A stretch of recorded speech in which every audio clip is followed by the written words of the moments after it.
during brunch, she admitted. I've been seeing your best friend. I toasted. To new beginnings. Then I revealed his secret debts. Now she's broke and begging me to bail her out. I thought we were just having our usual Sunday morning routine at Roseland, the upscale brunch spot in downtown Portland where Jessica always ordered the same avocado toast and complained about the service. I was halfway through my coffee when she set down her mimosa and looked at me with that expression I'd learned to recognize over 8 years together, the one that meant she was about to say something that would change everything. I need to tell you something important, she said, her voice carrying that fake casual tone people use when they're about to detonate your life. I've been seeing Wade for the past 6 months. Wade Thompson, my best friend since college, the guy who'd been my best man, who came over every weekend to watch football, who I'd helped move apartments 3 times and co-signed a loan for when his startup failed. I set my fork down and looked at her directly, watching as she fidgeted with her wedding ring, the one I'd saved for 4 months to buy. It just happened naturally, she continued, as if adultery was some kind of weather pattern. You and I have grown so distant, and Wade makes me feel alive again in ways you haven't in years. He understands me. I picked up my mimosa glass, raised it slightly and said, to new beginnings. Her eyebrows shot up. That clearly wasn't the script she'd expected. She'd probably anticipated tears, shouting, maybe me begging her to reconsider or demanding details about their affair. Instead, I took a sip and went back to my eggs. That's it, she asked, genuine confusion replacing her rehearsed confidence. You're not going to fight for us? You've already made your choice, I said. I'm just accepting it. The confusion on her face deepened into something that looked almost like disappointment, as if my calm reaction had somehow robbed her of the dramatic exit she'd been planning. I excused myself to use the restroom, but really I needed 2 minutes to process what had just happened and do something important. Standing in the bathroom stall, I quickly transferred dozens of photos from my phone to cloud storage, photos of documents Wade had shown me 3 months ago when he'd asked for financial advice. Bank statements showing his $75,000 gambling debt, maxed out credit cards, loan applications he'd been denied, and records of money he'd borrowed from various friends under different pretenses. At the time, I'd thought I was helping a friend get his finances in order. Now I realized I'd been documenting evidence of a man spiraling completely out of control, someone who would do anything to keep funding his addiction. When I returned to the table, Jessica was scrolling through her phone, probably texting Wade about how unexpectedly well the conversation had gone. She looked up at me with something resembling relief. I'm glad you're taking this so maturely, she said. I was worried you'd make this ugly. Actually, I said, sitting back down, since you've chosen Wade, there's something you should probably know about what you're getting into. I pulled out my phone and started showing her the photos. I swiped to the first photo, Wade's Bank of America statement showing a balance of negative $3,847 and 4 overdraft fees in a single week. Jessica's confident smile faltered as she leaned forward to look closer. Wade owes $75,000 to some very unforgiving people, I said calmly, scrolling to the next image. Underground poker games, online sports betting, even borrowed money from loan sharks to cover his losses. Her face went pale as I showed her photos of crumpled loan applications with "denied" stamped across them in red ink. This can't be right, she whispered, but I could see the recognition dawning in her eyes, probably remembering Wade's expensive dinners, his designer clothes, the way he always seemed to have cash despite claiming his consulting business was struggling. There's more, I continued, pulling up photos of handwritten IOUs and text message screenshots. He's borrowed $15,000 from your savings account. The color drained completely from her face. What are you talking about?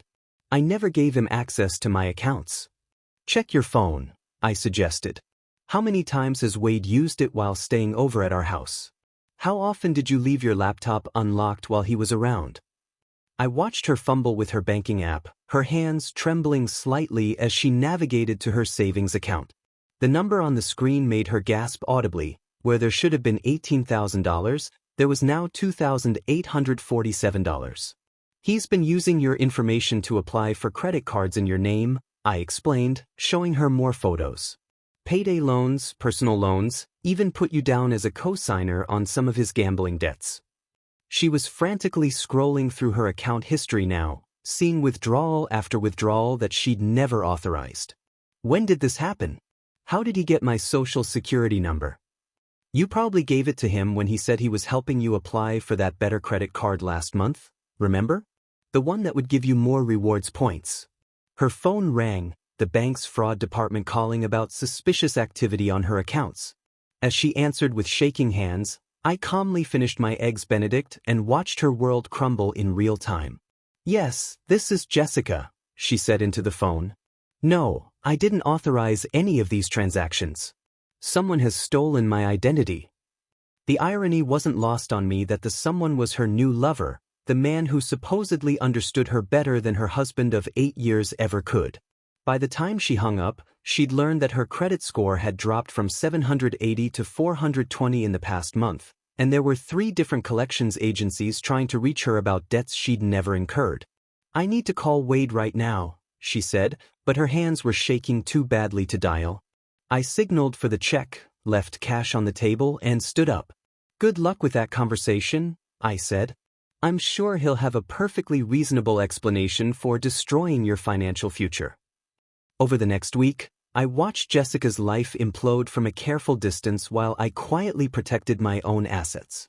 She discovered that Wade had been even more thorough in his financial destruction than I'd initially revealed. He'd used her information to secure payday loans with 400% interest rates, open store credit cards at luxury retailers, and somehow managed to get her name attached to his underground gambling debts through forged documents.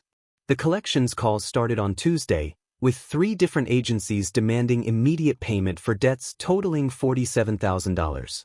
By Wednesday, her landlord had called to inform her that someone had tried to use her credit to secure additional rental properties, which triggered an investigation that revealed her plummeting credit score. Thursday brought a visit from 2 very serious men in expensive suits who weren't from any legitimate collections agency. They were looking for Wade and seemed to think Jessica might know where to find him and his money. He told us you were his business partner, one of them explained with a smile that didn't reach his eyes. Funny thing is, your signature is on some papers saying you'll guarantee his debts. When Jessica finally confronted Wade on Friday, he broke down completely and admitted everything. I was going to pay it all back after I hit big, he sobbed over the phone while I listened to Jessica's side of the conversation from the next room. I'd been staying in our guest bedroom to give her space, while actually documenting her calls and monitoring the situation. I had a system, a surefire way to win everything back, but it didn't work out. He confessed that he'd been planning to disappear to Mexico once his gambling debts became too overwhelming, and that getting involved with Jessica had been partly motivated by needing access to fresh credit and financial resources. The man she thought loved her had been systematically destroying her financial future to fund his addiction while planning to abandon her with the consequences. Meanwhile, I'd been busy with my own preparations. I'd quietly transferred our joint savings into a separate account, citing the security concerns that Wade's identity theft had raised. I'd also filed for divorce on grounds of adultery, which our prenup specified would leave Jessica with minimal claim to assets accumulated during our marriage. By Friday evening, Jessica was homeless. Her landlord had begun eviction proceedings due to the investigation into her credit applications, and she couldn't qualify for a new apartment with her destroyed credit score. Wade had vanished completely, leaving behind only a note saying he was starting fresh somewhere and that he was sorry things had gotten a little complicated. His phone went straight to voicemail, his consulting office was closed permanently, and even his family claimed they hadn't heard from him. Jessica spent that weekend sleeping on her sister's couch, making desperate phone calls to lawyers she couldn't afford, trying to figure out how to prove that Wade had stolen her identity and forged her signature on documents that made her legally responsible for debts she'd never agreed to take on. Jessica's first desperate attempt at reconciliation came on Monday morning when she showed up at my engineering firm's downtown office, looking like she hadn't slept in days. Security called me from the lobby to say my wife was there asking to see me, and I found her pacing near the elevators with red-rimmed eyes and wearing the same clothes from 3 days earlier. "I need to talk to you," she said, grabbing my arm as I approached. Everything with Wade was a mistake. He manipulated me, told me lies about you, about us. I gently removed her hand from my arm and led her to a quiet corner of the lobby. Jessica, what do you want? I want to come home, she said, tears starting to flow. I want to fix this. Wade convinced me that you were planning to leave me anyway, that you'd been talking to lawyers about divorce for months. He said you confided in him that our marriage was over. The irony of Wade accusing me of planning something he was actively helping to cause wasn't lost on me. Did you verify any of that with me before you decided to have an affair? I was confused and scared, she sobbed. He was so convincing, and you had been working late so much, and I thought maybe you really were planning to leave. I panicked and made terrible choices. She followed me to the parking garage when I didn't immediately respond, continuing her desperate pitch. I know I messed up, but we can get through this together. You always said marriage was about weathering storms together. Some storms are weather, I said, unlocking my car. Others are caused by people making destructive choices. There's a difference. Over the next 2 weeks, Jessica escalated her efforts. She appeared at my gym during my usual workout time, tried to intercept me at the grocery store where we'd always shop together, and even showed up at my new apartment building, though security wouldn't let her up without my permission. Each encounter followed the same pattern: desperate apologies followed by increasingly frantic explanations of her financial situation and veiled requests for help. The debt collectors are calling my parents now, she said during one parking lot ambush. They're threatening to garnish my wages, but I can't even afford a lawyer to fight the identity theft charges. I'm drowning here. I listened to her pleas with the same calm detachment I'd maintained since that Sunday brunch, but I also started documenting these encounters in case they escalated into harassment.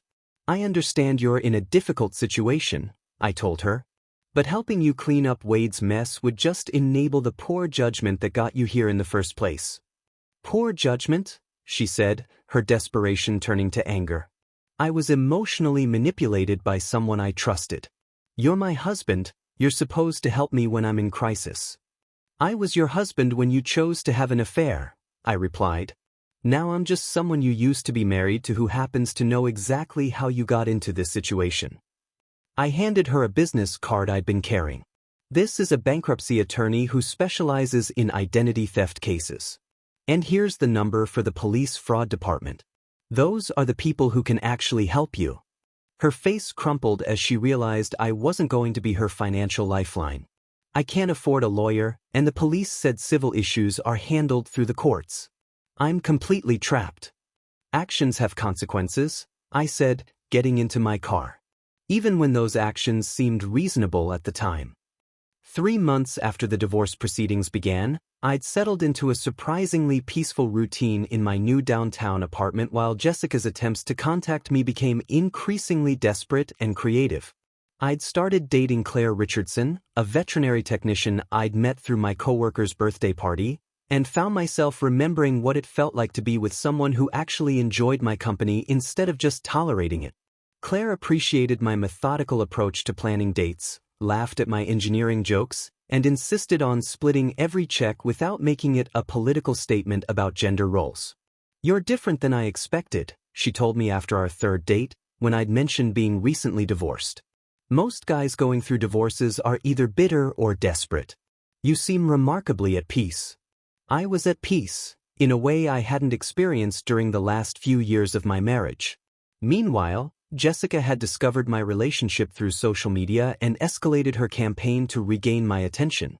She created fake Instagram accounts to follow me after I'd blocked her main one, sent messages through mutual friends, and even tried using her work email to contact me about important divorce paperwork that turned out to be more desperate pleas for reconciliation. The messages always followed the same pattern: acknowledgement of her mistakes, promises to change, followed by increasingly detailed descriptions of her financial crisis and subtle hints that I was her only hope. I know I messed up everything, read one email I received through a mutual friend's account, but I've learned so much about myself these past few months. I realize now that what we had was real, and I threw it away for someone who was using me. I'm in therapy now, trying to understand why I made such destructive choices. The therapy claim was probably true, court-ordered therapy was likely part of her bankruptcy proceedings.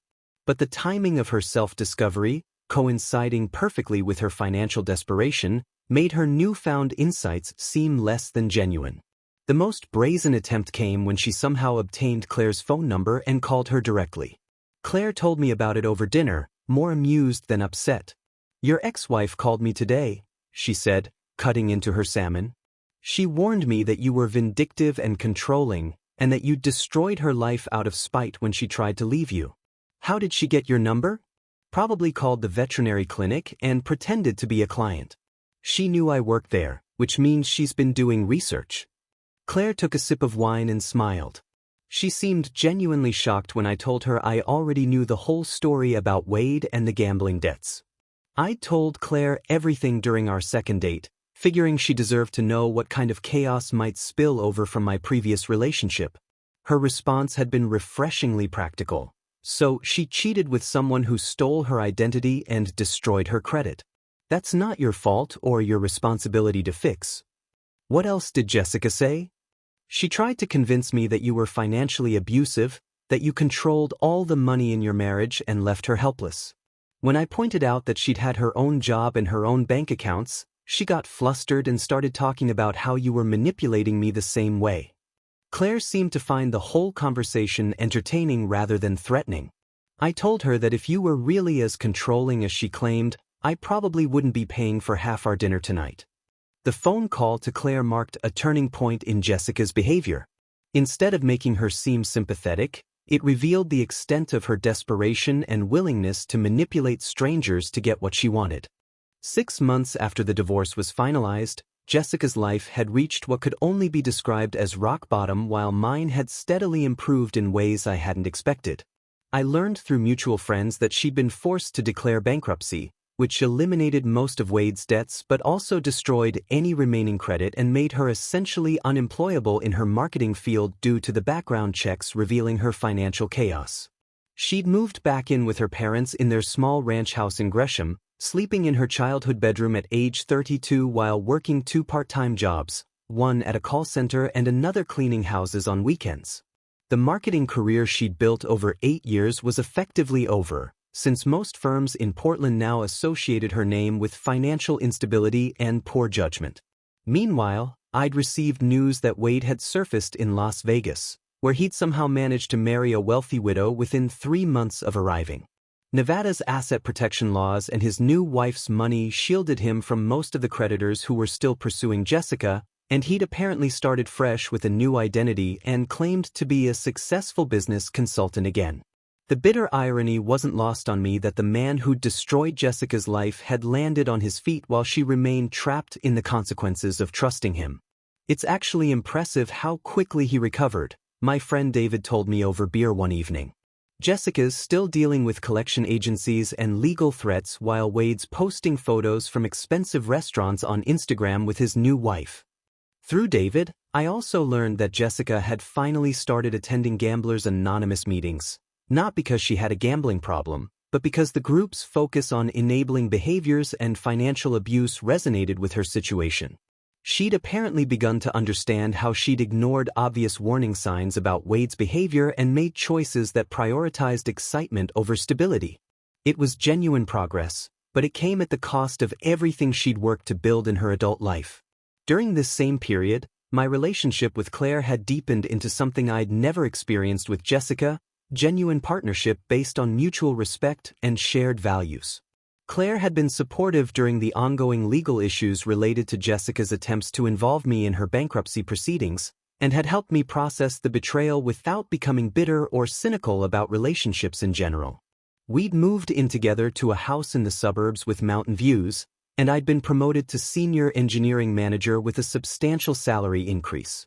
The contrast between my stable, growing life and Jessica's chaotic downward spiral was stark, but I felt no satisfaction in her suffering, just relief that I'd extracted myself before her poor choices could destroy my future as well.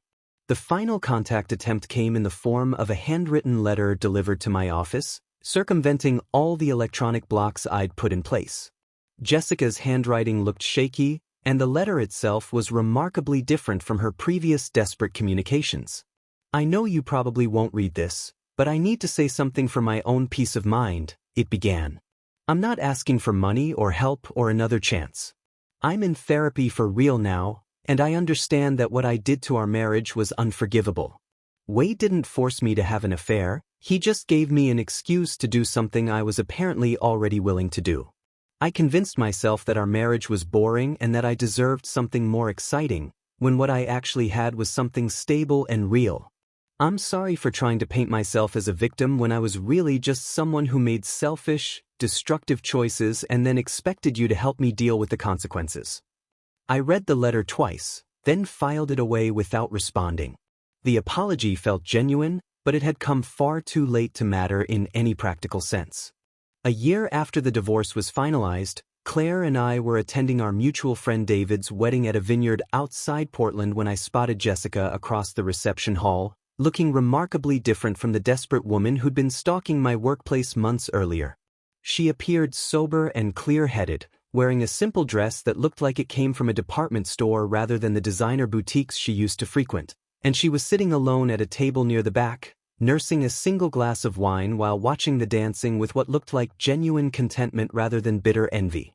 I'd heard through David that she'd been slowly rebuilding her life, working full-time at a non-profit organization that helped people navigate financial recovery, living in a modest apartment she could actually afford, and apparently dating someone age-appropriate who worked as a teacher and knew her full story.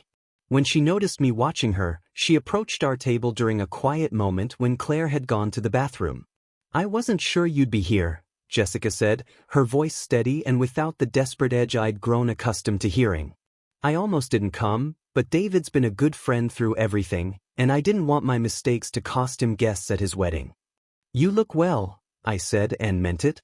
The frantic energy that had characterized her behavior during our marriage and its aftermath was gone, replaced by something that looked like hard-earned peace. "I am well, finally," she replied. "I wanted to apologize to you one more time, not because I expect forgiveness or because I want anything from you, but because I understand now what I actually destroyed. You were offering me partnership, stability, and genuine commitment, and I threw it away because I thought I deserved something more exciting." She paused, looking across the room at the wedding party. "I spent our entire marriage feeling like I was settling for less than I deserved, when what I was actually doing was taking for granted something that most people never find." "I appreciate that," I said. "And I hope you've found what you were looking for." "What I was looking for doesn't exist," she said with a slight smile. "What I needed was to learn how to value what I had. Wade taught me the difference between excitement and drama, between adventure and chaos. I thought you were boring because you were predictable, reliable, honest. I understand now that those aren't flaws." Claire returned to the table then, and I introduced them properly for the first time. "Jessica, this is Claire." "Claire, Jessica." "I've heard a lot about you," Claire said warmly, extending her hand. "I hope things are going better for you now." "They are, thank you," Jessica replied, shaking Claire's hand without any of the hostility or manipulation I might have expected. "And congratulations on your engagement. I saw the announcement online." Claire looked surprised. "We hadn't posted anything publicly yet." "How did you know?" "David mentioned it when he invited me tonight. He thought I should know beforehand so there wouldn't be any awkwardness." Jessica turned to me. "I'm genuinely happy for you both. You deserve someone who appreciates what you have to offer." As she walked away, Claire watched her go with curiosity rather than suspicion. "She's different than I expected based on your stories." "People can change," I said. "Sometimes it just takes losing everything they thought they wanted to figure out what they actually needed." Claire squeezed my hand. "Speaking of which, are you ready for our trip to Crater Lake next weekend? I've been looking forward to it for months." As we left the reception that evening, I realized that Jessica's betrayal, while painful at the time, had ultimately freed me to find someone who shared my values and understood that real love isn't about constant excitement or drama. It's about choosing to build something meaningful together, day after day, through both the ordinary moments and the extraordinary ones.